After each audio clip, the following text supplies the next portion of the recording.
हिंदुस्तान को सिर्फ देश की नहीं बल्कि पूरी दुनिया की परवाह है। दुनिया में फैलते जा रहे न्यूक्लियर खौफ की परवाह है। सुपर पावर मुल्कों की सनक में कहीं विश्व विनाश ना हो जाए, इसकी परवाह है। और इसीलिए पीएम मोदी अब उस जंग को रोकना चाहते हैं जो विश्व युद्ध बनती जा रही है।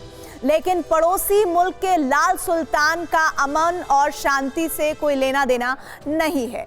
मॉस्को में शी जिनपिंग और पुतिन की मुलाकात और कीव में ज़ेलेंस्की और जापान के पीएम किशिदा की मीटिंग के बाद दुनिया भर में नई उथल पुथल मच गई है।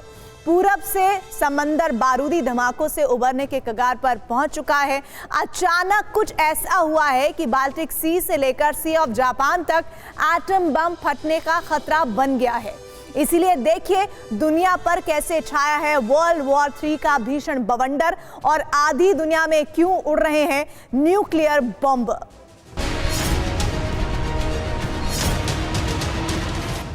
सुपर पावर की दोस्ती देखी,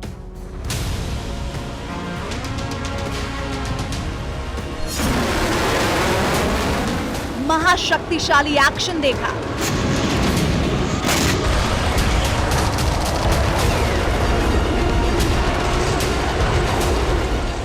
एक्शन पर रिएक्शन देखा,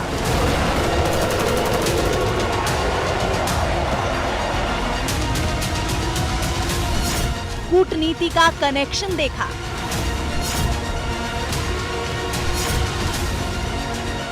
अब नीले समंदर पर विश्व युद्ध की तैयारी देखिए।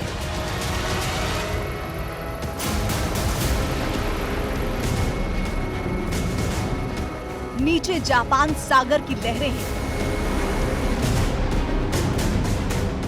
इन लहरों के नीचे आजकल रूस और चीन की सबमरीन चक्कर काट रही है।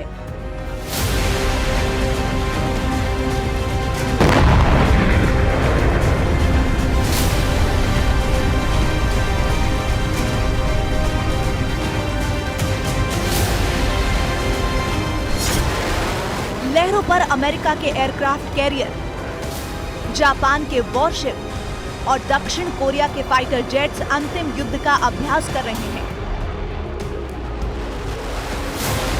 लहरों के ऊपर से उड़ती किम की मिसाइलें दहशत पैदा कर रही हैं।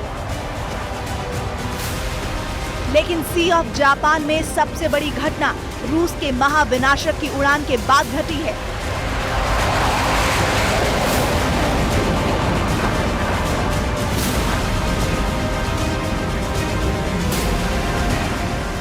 यह है 925 किलोमीटर प्रति घंटे की रफ्तार से उड़ता एटम बम से लैस रूस का महाशक्तिशाली लॉन्ग रेंज एविएशन Tu-95 रणनीतिक बॉम्बर।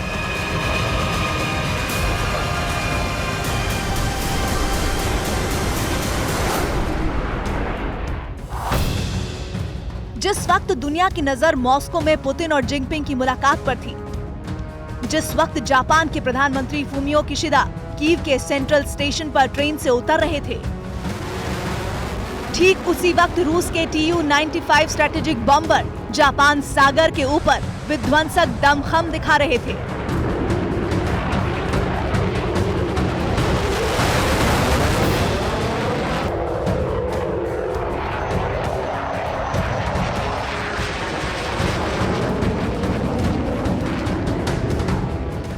ये सिर्फ दुनिया के किसी भी कोने तक एटम बम ले जाने वाली रूसी बॉम्बर की उड़ान भर नहीं थी। पूरे 7 घंटे तक जापान के समंदर पर रूस की न्यूक्लियर ताकत की मुनादी थी।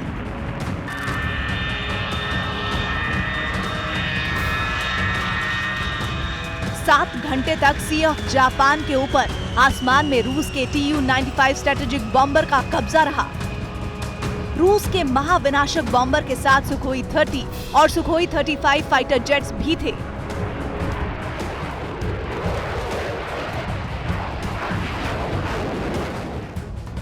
जापान के पीएम कीव में थे, लेकिन 7 घंटे तक पूरा जापान एटम बम के खौफ में रहा।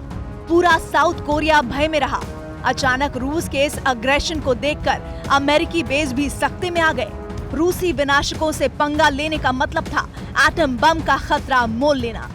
इसलिए अमेरिका, जापान और साउथ कोरिया के फाइटर जेट्स ने खामोश रहना ही मुनासिब समझा। पूरे 7 घंटे बाद जापान के सागर से एटम बम की बारिश का खतरा टला। लेकिन ऐसा करके पुतिन ने बिना कुछ कहे नेटो देशों को सीधे सीधे एटम अटैक की चेतावनी दे दी।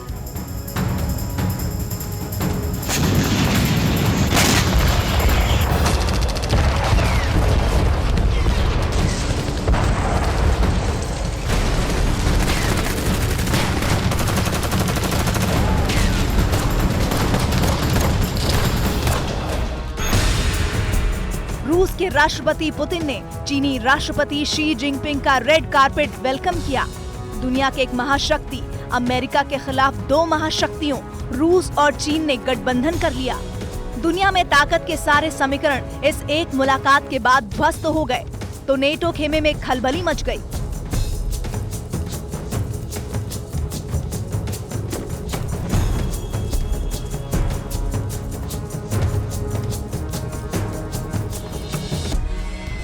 लेकिन फिर खबर आई कि बिना किसी योजना के अचानक जापान के पीएम फूमियो किशिदा हिंदुस्तान से पोलैंड और फिर पोलैंड से ट्रेन के जरिए कीव पहुंच गए। जापान के प्रधानमंत्री की अचानक हुई यूक्रेन यात्रा ने मॉस्को में बैठे पुतिन और जिनपिंग दोनों को चौंका दिया।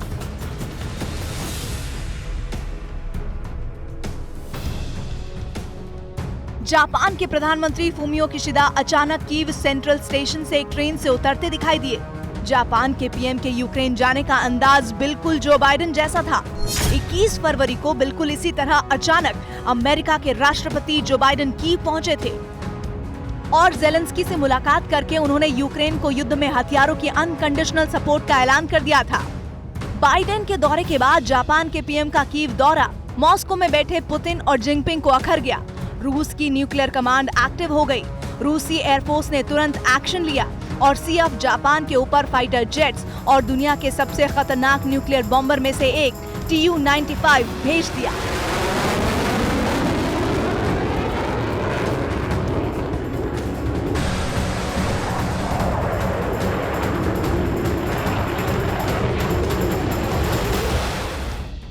पिछले कुछ दिनों में रूस का बॉम्बर Tu-95 एटम बम कई बार अमेरिकी राज्य अलास्का के आसपास से दिखाई दिया है। कुछ दिन पहले नॉर्थ अमेरिकी एरोस्पेस डिफेंस कमांड ने रूस के एटम बॉम्बर को ट्रैक किया था। रूस का Tu-95 स्ट्रैटेजिक बॉम्बर मौजूदा वक्त में सबसे तेज और सबसे सफल बॉम्बर में से एक है।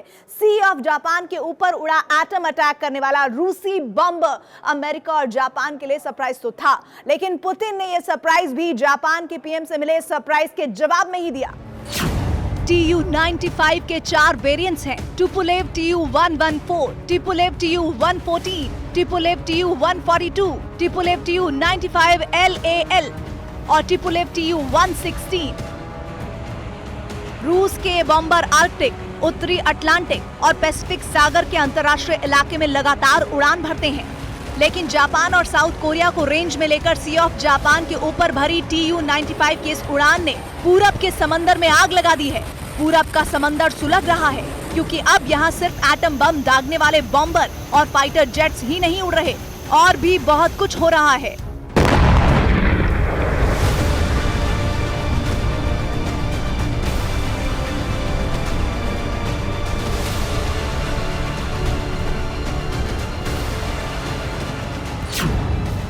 रूस ने पीटर द ग्रेट बे में नई नेवल एक्सरसाइज की है।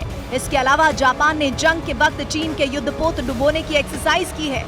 जापान के ओकिनावा प्रांत में 17 मार्च को पहला सिमुलेशन ड्रिल किया। जिनपिंग और पुतिन की मुलाकात पूरी हो चुकी है। जिनपिंग बीजिंग वापस लौटने वाले हैं। अमेरिका, ताइवान और जापान को सबसे बड़ा डर ये है कि पुतिन से मिले कॉन्फिडेंस और नया एंटी वेस्ट गठजोड़ बनाने के बाद जिनपिंग सबसे पहले ताइवान पर कब्जे का ऑर्डर देंगे, यानी जिनपिंग के बीजिंग वापस लौटते ही ब्लू बैटल शुरू हो जाएगा।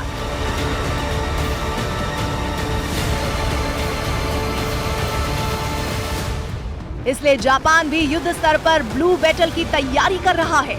जापान की सेना चीन के नेवी शिप को समंदर की लहरों में ही डुबो देंगे और चीनी हमले का जवाब देने के लिए जो सिमुलेशन ड्रिल कर रही है उसमें ताइवान के करीब जापानी द्वीपों से 24 घंटों में 1 लाख से ज्यादा लोगों को रेस्क्यू करने की तैयारी भी शामिल है।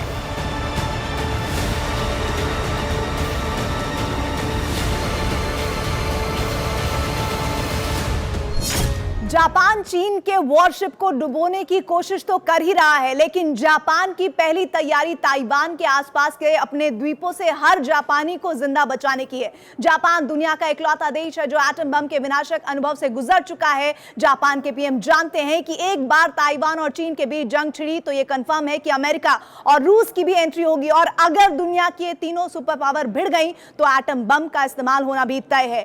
जापान एटम बम का दूसरी बार शिकार नहीं बनना चाहता और इसीलिए जापान ने सबसे पहले अपने 1 लाख से ज्यादा लोगों को रातों रात रेस्क्यू करने की ड्रिल की है।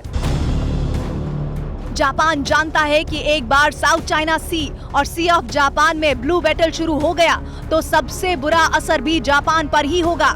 इसलिए अमेरिका और साउथ कोरिया के साथ जापान चीनी युद्धपोतों को एक्शन में आने से पहले ही पानी में डुबो देने का प्लान बना रहा है। जापान ने इसके लिए ट्रिपल अटैक की योजना बनाई है। सबसे पहले अमेरिका और नॉर्वे की SSM और टाइप 12 एंटी शिप मिसाइलों से PLA नेवी के युद्धपोत पर हमला किया जाएगा। उस वक्त जापान की जमीन पर मौजूद ग्राउंड व्हीकल से हाइपरसोनिक मिसाइलें दागी जाएंगी। अगर इतने के बाद भी चीन के वॉरशिप बच गए तो उन पर फाइटर जेट से जॉइंट स्ट्राइक मिसाइल यानी JSM फायर की जाएगी। ताइवान के नजदीक वाले अपने द्वीपों से अचानक 1 लाख से ज्यादा लोगों को निकालने की ड्रिल करना, चीन के वॉरशिप को एक नहीं बल्कि 3 तरीकों से पानी में डुबो देने का सिमुलेशन तैयार करना और सी ऑफ जापान के ऊपर से उड़ते रूस के न्यूक्लियर बम्बर ये बता रहे हैं कि पूरब का समंदर उबल रहा है। बहुत बड़ी जंग की तैयारी हो रही है।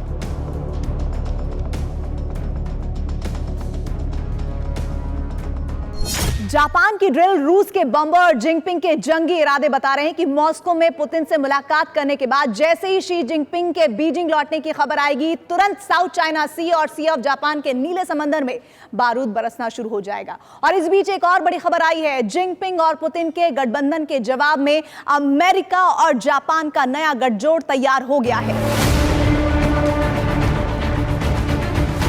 नई खबर यह है कि अमेरिका और जापान के चीफ ऑफ डिफेंस स्टाफ ने अचानक इमरजेंसी मीटिंग की है।